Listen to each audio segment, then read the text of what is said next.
네. 한마디만 합시다. 경기도 수자원 패러다임의 전환을 촉구합니다. 네, 경기도 수자원의 패러다임 전환, 왜 필요한 건가요? 지난 30년 동안 경기도 수자원 관리는 그 수질 개선이 목표였습니다. 그 수질 오염으로 인해서 오염되어 있던 상수원을 어떻게 하면 개선할 것인가가 사실은 가장 중요한 목표였죠. 하지만 최근에 이 첨단 산업으로의 산업 구조가 전환되고 또 기후위기가 빠르게 진행되면서 물 위기라고 불릴 정도로 큰 위협에 놓여 있습니다. 이 상황에서 이 물 위기를 어떻게 극복할 것인가, 더 구체적으로는 수량 관리까지도 이제는 경기도 수자원 패러다임의 미션으로 목표로 넣어야 된다라고 생각을 하고 있습니다. 최근에 나오는 보고서를 보면은 이미 세계 인구의 절반 이상이 물 위협에 처해져 있습니다. 또한 우리 뭐 작년 재작년에도 그랬듯이 가뭄에 대한 피해, 또 오히려 또 집중호우로 인한 또 수해의 피해가 이미 우리 사회, 우리 바로 옆에서도 진행되고 있는데요. 예. 이런 부분을 해결하기 위한 이제 경기도의 노력이 필요하고, 특히나 2022년도에 정부는 이 수자원 관련해서 국토부와 환경부가 나눠져 있던 업무를 환경부로 통합을 했습니다. 그리고 26년도까지 여러 광역이나 기초에서도 이 부분을 통합해 달라고 권고하고 있는 상황이라서 경기도가 좀 더 빠르게 이 수자원 관련된 분야를 일원화하면서 또 더 중요한 미션들을, 목표들을 설정해야 되는 시기라고 생각하고 있습니다. 예. 자, 말씀해 주신 대로 산업 구조는 변화하고 있고 기후 변화 역시 빠르게 진행이 되고 있습니다. 이 때문에 이 물 부족 같은 물 위기가 현실화되고 있다는 지적이 많은데요. 경기도에서는 30년간 수질 보전을 중심으로 물 관리가 유지돼 왔는데 이제는 물 위기에 대응하기 위해서 경기도 수자원 패러다임의 전환, 그리고 통합 물 관리 체계를 구축해야 한다는 게 임창희 의원의 주장입니다. 하나 좀 짚어보죠. 마침 그제였죠. 3월 22일이 세계 물의 날이었습니다. 물 위기에 대응해야 한다라는 표현을 쓰고 계신데 물 위기 상황 어느 정도인가요? 크게 한 두 가지로 바라볼 수 있을 것 같습니다. 예. 첫 번째는 이 산업 구조의 전환인데요. 우리가 말하는 여러 첨단 산업들은 물을 굉장히 많이 사용합니다. 그렇다고 하더라고요. 네. 한 예를 들면은 예. 저희가 반도체 산업에서 6인치짜리 예. 그 와이퍼 한 장을 생산하는데 약 1.5톤의 물이 사용된다고 합니다. 6인치짜리를 하나 만드는데. 맞습니다. 네. 그 와이퍼 하나 만드는데 1.5톤. 예. 또 이 데이터 센터가 엄청난 또 물의 양을 사용합니다. 영국에서 나왔던 보고서인데요. 예. 27년도에 전 세계에서 사용하는 데이터 센터에 사용되는 물의 양을 다 더해보니까 영국에서 사용하는 물의 반, 그러니까 한 62에서 66억 톤까지도 사용된다라고 하고 있습니다. 어마어마한 양이네요. 네. 이렇듯 반도체 최근 논의되고 있는 첨단 산업으로 전환하면서 물의 중요성이 점점 더 커지고 있습니다. 또 하나는 기후 위기입니다. 예. 아시다시피 최근에 이제 극한 강우와 극한 가뭄이라고 하는데 이런 극한 기상 현상으로 인해서 경제적인 피해뿐만 아니라 이재민들도 크게 발생을 하고 있고 네. 우리도 그에 대한 경제적 피해가 굉장히 많이 나타나고 있습니다. 예. 이러한 문제들을 어떻게 현명하게 헤쳐나갈 것인가, 그러한 기술들을 어떻게 만들 것인가가 지금 저희한테 굉장히 중요한 과제라고 할 수 있습니다. 예. 그러면 하나하나 또 짚어볼까요? 경기도 내 수자원은 어떤 게 있고 어떻게 관리되고 있습니까? 경기도 내에 굉장히 많은 수자원이 있습니다. 하천으로 보면 약 2,525개의 하천이 있는데요. 예, 굉장히 많습니다. 그렇습니다. 경기도 내에. 네, 뭐 한강이라든지 뭐 북한강과 같은 강, 그리고 경안천까지 포함해서 이제 국가하천이 있고 또 진이천과 같은 약 497개의 또 지방하천도 있습니다. 이런 하천들을 지금 경기도에서도 관리를 하고 있는데 네. 이 부분에 있어서 지금 현재는 이원화되어 있습니다. 이원화되어 있다. 네. 예. 예를 들면은 팔당 상수원의 물을 우리가 사용하기 위해서 네. 수질을 개선하고 물을 관리하는 업무는 이 경기도 수자원 본부에서 하고 있고요.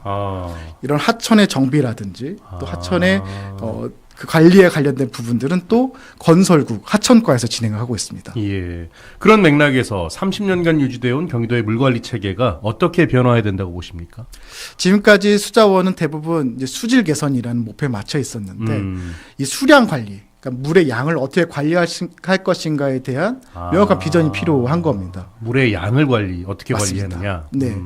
가뭄이 일어나면 물이 부족해서 문제고 네. 홍수가 일어나면은 물이 너무 많아서 문제거든요. 그렇죠, 그렇죠. 네. 이 부분을 어떻게 하면은 더 안정화되게 사용할 수 있을 것인가가 저희한테 주어진 미션이라고 할 수 있습니다. 예. 예를 들면은 그 물 위기 대응과 함께 최근에는 도시에서 물 순환이라는 그 개념이 많이 논의되고 있습니다. 물 순환. 네. 예. 다시 말해서 어떤 공장이나 도시에 물이 공급되면은 사용하고 낸 물이 나가는 것이 아니라 예. 이 도시와 공장 안에서 계속 물을 순환하면서 쓰는 거죠. 그러면은 아무리 물이 양이 필요하더라도 계속 지속적인 공급이 필요 없어도 되고 또 나가는 물에 대해서도 걱정을 줄일 수 있는 그러한 것을 물순환 사회, 물순환 도시라고 불리고 있습니다. 그런 차원이겠죠. 하수 폐수 처리수의 재이용을 확대해야 된다. 이런 얘기도 하고 계시더라고요. 구체적으로 이 부분 설명해 주시면 좋겠습니다. 맞습니다. 우리가 도시라는 곳에서 이제 예. 물에 대한 공급은 크게 예. 세 가지가 있습니다. 예. 하나는 우리 상수원에서 그 물을 잘 정화해서 들어오는 상수원이 있을 거고요. 예. 상수도라고 하죠. 그렇죠. 또 하나는 우리가 그 상수도를 사용하고 난 버리는 물, 하수라고도 하고 폐수라고도 합니다. 그러니까 버리는 물이 있을 거고요. 예. 또 하나는 우리 그 도시에 내리는 빗물, 우수라고 하는데 그 우수를 어떻게 관리할 것인가. 그러니까 이 세 개의 물을 어떻게 관리할 것인가가 굉장히 중요해지고 있습니다. 그 중에서도 우리가 지금 사용하고 버리는 물, 예. 이제는 하수 처리장에서 처리한 다음에 그냥 하천에 버리던 물을 다시금 도시 안에서 사용할 수 있게 하는 겁니다. 뭐 하천의 물 양을 확보해가지고 수질을 또 친수 공간을 만들 수도 있고요. 예. 농업에 사용할 수도 있고 또 공장에 다시 사용할 수도 있습니다. 그래서 최근에 저도 이 경기도 도시환경위원회에서 여러 가지 제안들을 하고 있는데 예. 가령 저희가 이제 도로를 청소할 때 사용하는 물이라든지 예. 또 여름에 도로 온도가 너무 높아지면서 이제 열섬 효과가 나니까 그것을 방지하기 위한 이제 클린 노드라는 사업들이 있는데 그런 사업엔 적어도 우리 하수 처리를 재이용하자라고 이제 말씀을 드리고 있습니다. 예, 알겠습니다. 소연 씨 이번에 관련해서 경기도 물산업협회 이야기를 들어보셨다고요? 네, 이 지속 가능한 물 이용을 위해서 이 체계나 제도가 어떻게 변화해야 하는지 이광희 경기도 물산업협회 회장에게 들어봤습니다. 우선 홍수, 가뭄, 수질 오염 등의 물 위기 대응력을 강화하여 안전하고 풍부한 물 공급으로 도민의 삶의 질을 향상시키며 건강한 수생태를 보존하여 후손들에게 지속 가능한 물 이용이 될 수 있어야 합니다. 그러기 위해서는 수량, 수질을 통합 관리하여야 하고 행정구역이 아닌 자연유역 중심의 유역 단위로 수자원을 관리하여야 합니다. 중앙정부의 법령, 경기도 물관리기본조례 및 31개 시군조례를 통일된 물관리를 위한 표준안을 마련하여야 합니다. 단기적으로는 통합 물관리 체계와 시범사업 추진 및 법 제도를 정비하여야 하고요. 중장기적으로는 물 재이용률 30% 이상 달성, 스마트 물관리 전면 도입, 경기도 내 물산업 클러스터 조성을 하여야 합니다. 그렇게 함으로써 물에너지 자립 달성, 수생태 건강성 회복 및 기후위기 적응 시스템을 완비할 수 있습니다. 따라서 우리가 수자원을 지키고 보존시켜야 합니다. 네, 이 수량과 수질의 통합 관리, 또 유역 단위의 수자원 관리, 통일된 물 관리를 위한 표준화 마련 등을 통해서 수자원을 지키고 보존해야 한다고 말씀을 해주셨습니다.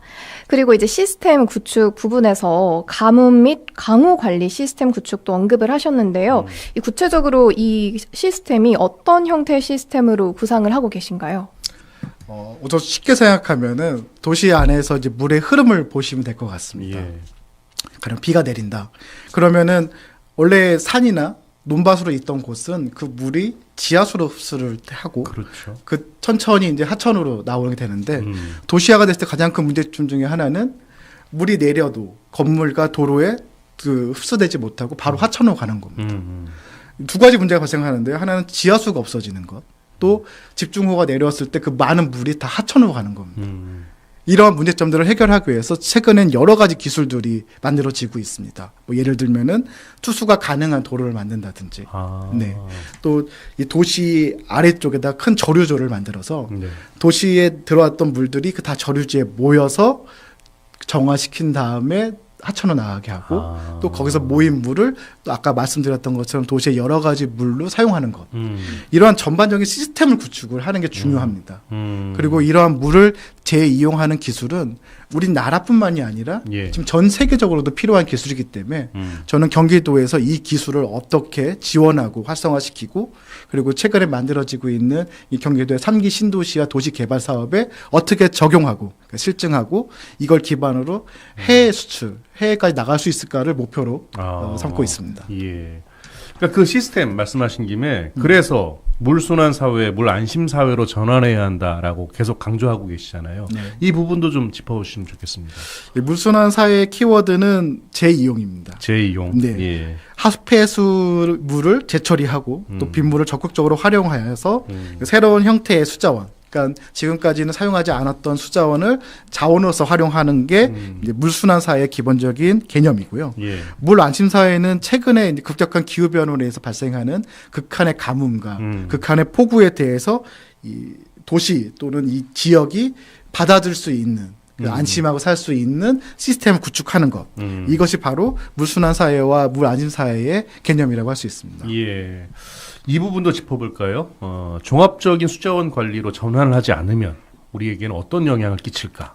어떤 문제가 닥칠까? 이 부분도 짚어주시면 좋겠습니다. 네. 아까 처음 말씀드릴 때 첨단 산업으로의 산업 구조 전환과 네. 기후 변화로 인한 물 위기를 말씀드렸는데 이 두 가지에 심각한 그 영향을 주게 됩니다. 가령 우리 경기도 용인의 반도체 메가 클러스터가 이제 본격적으로 운영되는 그렇죠. 네, 2023년이 되면은 예. 그 2030년. 네, 2030년이 되면은 예. 필요한 공업 용수의 양이 그러니까 167만 톤입니다. 네, 167만 톤은 약 500만 명이 사용하는 물이거든요. 이게 하루에 필요하다고요? 그렇습니다.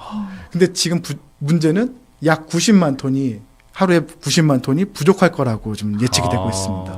그러니까 다시 말하면 우리가 반도체 산단을 만들어도 예. 결국에 물이 없어서 운영하지 못하는 일이 발생할 수 있다는 거죠. 이것을 공장이 아니라 도시 단위로 파면 예. 경기도에 이제 새로운 도시도 만들어야 되고 사람들을 위한 필요한 시설들을 만들어야 되는데 예. 물이 없어서 개발을 못할 수도 있습니다. 왜냐하면은 도시 안에 물이 공급되지 않는다. 우리가 마실 물과 샤워할 물이 없다라고 하면은 도시가 운영될 수가 없거든요. 그렇죠. 네. 그러한 사항이 놓여 있는 거고 또 지금 2023년도까지 국가 수도 기본 계획을 보면은 2030년까지. 네, 2030년까지 이 경기도의 다수의 지역에서 이미 생활 용수와 공업 용수가 부족할 거라는 것도 예측이 되고 있습니다. 지금 현재 그렇게 예측이 네. 되고 있습니까? 그러면 이런 생각을 하게 되는 거죠. 나중에 대한민국이 경기도가 전 세계적으로 첨단 산업의 중심이 돼서 더 많은 시설을 만들어야 되는데 지금 살고 있는 사람, 지금 계획되어 있는 공장만으로도 벅차니 새로운 개발에 대해서 어려움을 갖을 수밖에 없는 겁니다. 그럴 수밖에 없겠네요. 그래서 이러한 부분을 해결하기 위해서 예. 어떻게 하면은 물을 더 효과적으로 효율적으로 사용할 것인가에 대한 우리의 고민들이 필요한 겁니다. 그래서 지금 우리나라를 포함해 전 세계 주요 국가들이 기후테크에 주목하고 있다고 들었습니다. 이 부분에 대한 설명이 좀 필요할 것 같아요. 또 경기도도 어느 정도 관심을 갖고 있는지도 궁금하고요. 네. 기후테크는 말 그대로 그 기후 변화와 관련된 클리메이트 체인지와 관련된 기후 예. 그리고 그 기후 변화를 원인으로 하는 지구 온난화라든지 또 그걸 대응할 수 있는 시스템을 기술적으로 접근하겠다라는 테크놀로지가 결합된 단어입니다. 그렇기 때문에 이제 최근에 기후테크에 대한 여러 관심들이 생기고 있습니다. 네. 뭐 클린테크, 카본테크, 에코테크, 푸드테크, 지오테크와 같이 각 분야별로 이제 진행이 되고 있고 더 유의미한 건 뭐냐면은 예. 이미 선진국에서는 여기에 엄청난 예산을 투입하고 있다라는 겁니다. 국제 에너지 기구에서 발표한 내용을 보면은 예. 2016년도까지 투자한 액수가 약 22조 원이었는데 예. 2032년이 되면은 약 200조 원으로 성장할 거라고 보고 있습니다. 10배 가까이 그렇죠. 성장할 것으로. 네. 그리고 거기에 주요 투자하는 국가들은 미국, EU, 중국과 같은 현재의 산업 선진국들이고요. 더 큰 투자가 이루어질 거라는 예측도 이미 많이 있습니다. 반면에 아직 우리나라 또 경기도는 이게 부족한 상황입니다. 예. 물론 경기도도 노력은 하고 있습니다. 예. 그 주요 기후테크 관련된 스타트업을 키우기도 하고 있고요. 지원도 하고 있고 또 기후테크와 관련된 최근의 기술 변화라든지 그런 것들을 예. 도민들과 공유할 수 있는 자리도 만들고 있습니다. 음. 저는 보다 더 적극적으로 투자를 해야 되고 이것을 주도적으로 추진할 수 있는 그런 기구, 조직도 경기도 내에 만들어져야 된다고 생각을 하고 있습니다. 예, 알겠습니다. 소영 씨 관련해서 경기연구원의 이야기를 들어보셨다고요? 네, 지금 계속해서 물 부족 문제를 이야기하고 있는데 이 네. 물 부족 문제와 관련해서 어떤 방안이 필요한지 조영무 경기연구원 박사에게 들어봤습니다. 기후변화로 인해 수자원 관리의 불확실성이 증가되고 있고 수도권 지역의 개발 잠재력에 따른 용수 수요량의 급증은 기존 팔당 상수원에만 의존하고 있는 용수 공급 체계로는 지속 가능한 발전을 이루기에 한계가 있습니다. 특히 정부가 추진하고 있는 반도체 메가클러스터 구축 사업은 대한민국의 미래 성장 동력으로 반드시 이뤄내야 할 사업으로 생각됩니다. 이 사업을 성공시키기 위해서는 무엇보다 안정적인 용수 공급이 필요하나 현재 수자원 양만으로는 용수가 턱없이 부족한 실정입니다. 따라서 이를 해결하기 위해서는 무엇보다 배분된 수자원 양에서 남아도는 수자원을 효율적으로 이용할 수 있는 대안 마련이 필요하다고 생각됩니다. 또한 기구축된 시설들을 신규 수자원으로 확보할 수 있는 방안 모색을 하여야 하고 합폐수 처리시설에서 발생되는 처리수를 재이용을 통해 신규 수자원으로 확보할 수 있는 방안 마련이 필요하다고 생각됩니다. 네, 이 안정적인 용수 공급을 위해서 기구축된 시설을 신규 수자원으로 확보할 수 있는 방안 모색 등 신규 수자원을 확보할 수 있는 여러 방안이 필요하다고 합니다. 이제 해외 수자원 관리가 좀 궁금한데요. 해외 수자원 관리 사례 중 좀 참고할 만한 좋은 사례가 있을까요? 해외에서도 이 물 위기를 대응하기 위해서 다양한 정책들을 시행하고 있습니다. 네. 뭐 기본적으로는 1인당 사용하는 물의 양을 줄이자. 어떻게 보면 가장 기본적인 부분이겠죠. 모든 국민이 참여할 수 있는 거니까요. 네. 예. 그래서 모든 사람들, 모든 국민들이 참여해서 내가 사용하는 물의 양을 줄이자라는 캠페인도 일어나고요. 제가 의미 있게 보는 거는 싱가포르입니다. 싱가포르요. 네. 싱가포르는 그 물의 수자원을, 그러니까 상수원을 말레이시아에서 가져오고 있거든요. 아. 그러다 보니까 말레이시아의 어떤 상황에 따라서 정치적 상황이라든지 외교적 상황에 의해서 물이 차단되면은 싱가포르는 이 물이 없는 도시가 돼버릴 수 있는 겁니다. 그래서 싱가포르는 이 물의 재이용에 대해서 더 많은 고민을 하고 있고, 그렇겠네요. 네. 현재도 30%까지는 재이용을 하자는 뉴 워터 프로젝트를 진행하고 있고, 이 프로젝트는 2060년까지 전체 50%를 재이용하겠다는 목표를 가지고 있습니다. 근데 이걸 달성하기 위해서는 물 관련된 기술들의 이 개발과 그 사용, 이용이 굉장히 중요한 역할을 하게 될 겁니다. 네, 또 관련해서 최근 물순환 도시 조성 논의를 위한 정담회가 있었다고 알고 있는데요. 여기서는 어떤 이야기들이 있었을까요? 경기도에서 진행되고 있는 다수의 이제 도시 개발 사업들 이 이제 진행되고 있는데요. 이 안에 과연 물순환이 얼마 정도 진행되고 있는지를 한번 확인해 보는 정담회였습니다. 이제 시작하는 정담회인데 목표는 명확합니다. 우리가 새로 개발할 때, 도시를 개발할 때 물순환 비율을 높이자라는 겁니다. 그래서 이거는 경기도만으로 할 수는 없기 때문에 경기도 담당 부서와 그리고 도시개발 사업의 공공 시행 주체인 GH 그리고 경기도에서 물산업과 관련된 여러 기업들이 함께 서로 고민을 모으고 있고 제가 목표로 하는 것은 현재의 기술을 이제 사용하는 수준이 아니라 이 공동으로 같이 목표를 설정하는 거죠.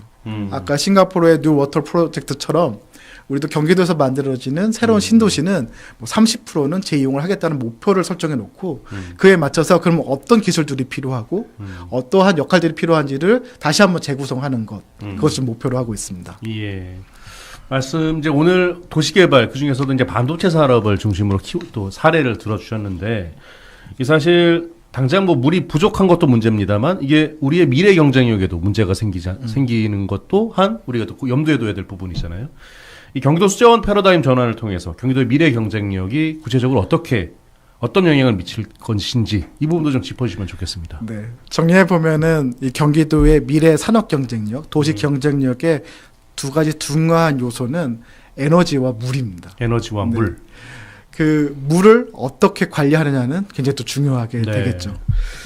탄소 중립과 신재생 에너지의 확보와 같은 에너지 분야와 그리고 이 수자원을 어떻게 잘 그 순환해서 사용할 것인가 같은 이 수자원 관련 분야들을 경기도에서 보다 더 깊은 고민을 해야 될 것 같습니다.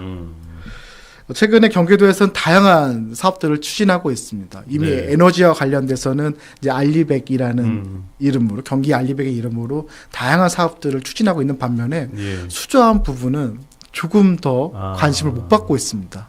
많은 분들이 이건 국가 사무 아니냐, 우리가 할 수 없다라고 생각하고 있지만 저는 반대로 우리가 에너지 분야에서 경기도가 의미 있는 역할을 했던 것처럼 수자원 분야에서도 경기도가 역할을 해야 된다고 생각합니다.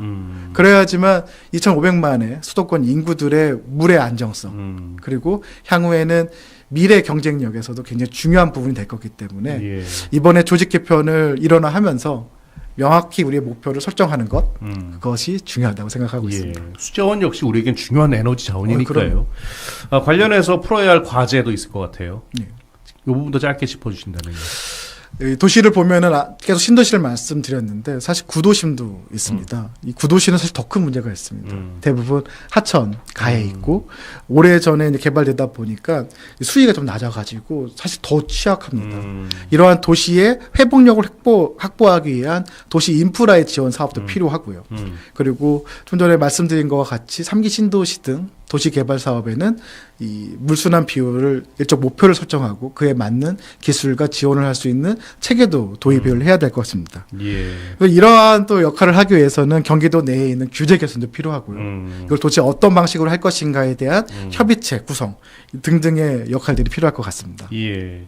말씀해주고 계신 경기도 수자원 패러다임의 전환 그리고 통합 물관리 체계 구축을 위한 계획도 좀 들어볼까요? 크게 세 가지 목표로 진행을 하고자 합니다. 예. 첫 번째는 현재 조직 개편을 통합 일원화하는 것.